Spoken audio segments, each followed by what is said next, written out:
Yo, what's poppin', guys? Sizzle here. Welcome back to another episode of How's the HUD? And in this episode, we're going to be taking a look at Windows 11 HUD by JofreProblem, which is already insane just from the menu alone. I don't really have footage of this because my config does some weird stuff when I load into the game to make custom animations work. But there was a pop-up saying, there's like a warning saying, by using this HUD, you're like a beta tester.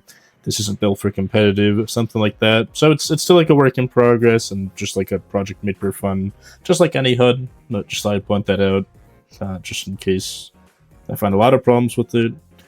But yeah, we have a lot of different buttons here. Clicking the YouTube button, I'm not going to show this on screen. Clicking the YouTube button rickrolls you. I'm sure every other button here's got its own funny little function, with the contractor obviously being the actual real contractor, but it did delete the main menu. We have options on the bottom right with the console, and then is this loadouts? I'm assuming this is supposed to be loadouts, but I guess it's not working yet. Either way, the initial look at things was kinda nuts. Okay, oh, because we can click between stats and stuff here. That's pretty interesting. There's a lot of interesting ideas here. I've never seen a HUD quite like this.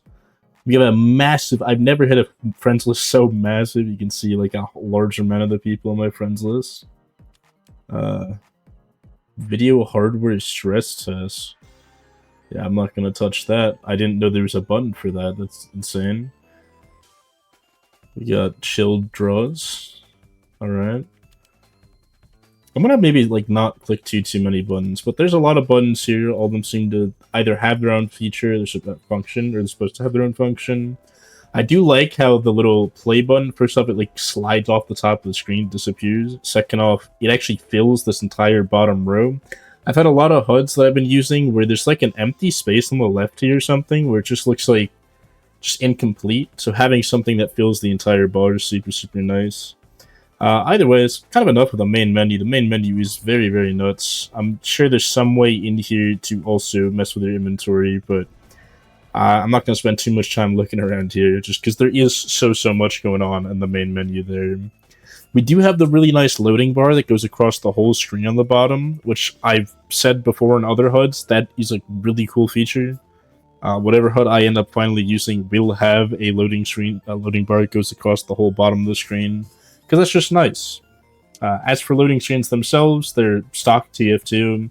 The up next harvest being in the top left there is a stock TF2 bug. I have that happen with stock TF2 and every other HUD all the time. Stuff will just randomly be flying up in the corner like that.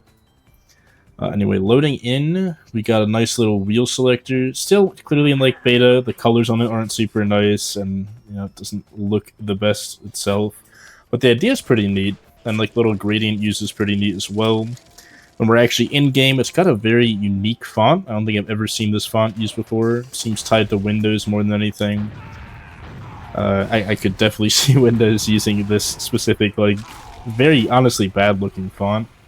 But for Windows HUD, it's a good font.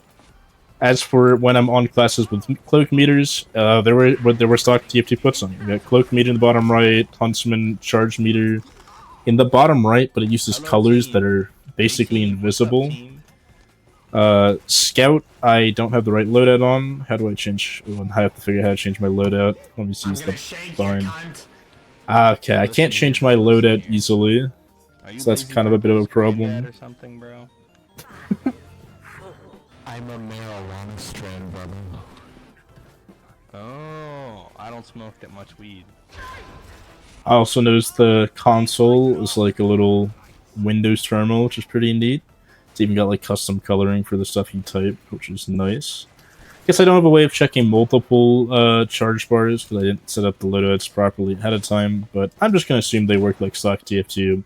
Every other like charge bar has been where stock TF2 has it. Most of the HUD elements are still where stock TF2 has them.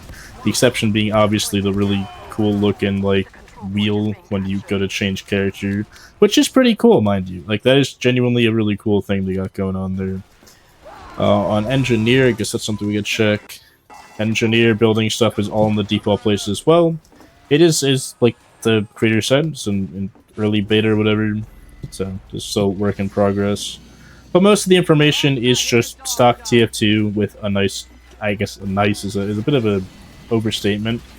But with a TF2, not TF2, a Windows font just put on top of it. So yeah, that's that. Nothing super crazy going on. You can see health and ammo all the same. You can see that spy, stab that engineer all the same. Everything is mostly similar functionality. Yeah, I think that's pretty much all there is to go over. No working layout screens, obviously a bit of a problem. But like the guy who made this said, it's a work in progress. There's expected to have bugs like that, although that is a very unfortunate bug to have. Overall, it's basically just stock TF2 with a very cool, complex menu that I'm sure by the time it's finished will be like actually really insanely cool. But at the moment, it still has a lot of problems, a lot of bugs, a lot of other things going on. So overall, pretty neat idea for a HUD. I'm genuinely pretty interested to see what this looks like if it ever gets finished or when it gets finished, because it's a really neat concept. I've never seen menus or stuff done like this before, and the way that this HUD does stuff really makes me rethink what's possible with custom HUDs, because a lot of custom HUDs keep it pretty stock, pretty similar to base TF2. Maybe they simplify a button or two, but this has like 18 different new submenus and buttons, all with their own custom functions, and it's all possible without modding TF2 with just putting in HUD files into your like custom folder, which is frankly insane. Spectating looks really nice, by the way. So there's that. Right, I got the spectator in from the bottom left. Other than that, looks good. And yeah, overall, there's not much more to say. Unfortunately, because it's a buggy HUD, it's not really fully finished yet. I'm probably just gonna have to give it a 2 out of 5. But the finished product of this could be so unique, and I've never seen anything like this HUD. And that kind of means a lot when this is HUD 43 out of the total of 50 that I'm going to be looking at. With that being said, let me know if you guys enjoyed, and I'll see you in the next one. Have a great rest of your day. Goodbye.